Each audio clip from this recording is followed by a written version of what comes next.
Wala ko'y bagong sakyanan pero nami bagong TV nga nagkantidad lang sa mga baratong kalito nun.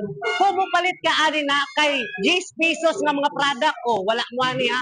Bisag unsa nga produkto nga inyong mapalit dire, makapalit mo og 10 pesos. Asa kutob ang 10 pesos ninyo dara? Dara ta. Pag mo palit mo ani 10 pesos na lang ni. Unya, naa mo. Mahal ni, pero dire tag 10 extreme po.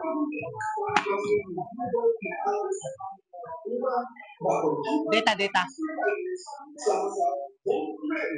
Kita ninyo na. Kung mupalit mo diri appliances, kining inyong plansa nga perting mahala sa uban dire mahulog og tag-10 na lang.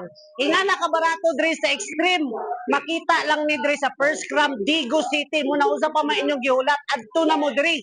Ngano man wala may produkto nga namaligya dire sa tibuok Davao del Sur nga tag-10 nga plansa og dili lang na basig nagtuo mo plansa lang among baligya. Daghan pug kaayo mig mga baligya nga mga produkto. Nami burner, nami furnace burner, napon mga water dispenser.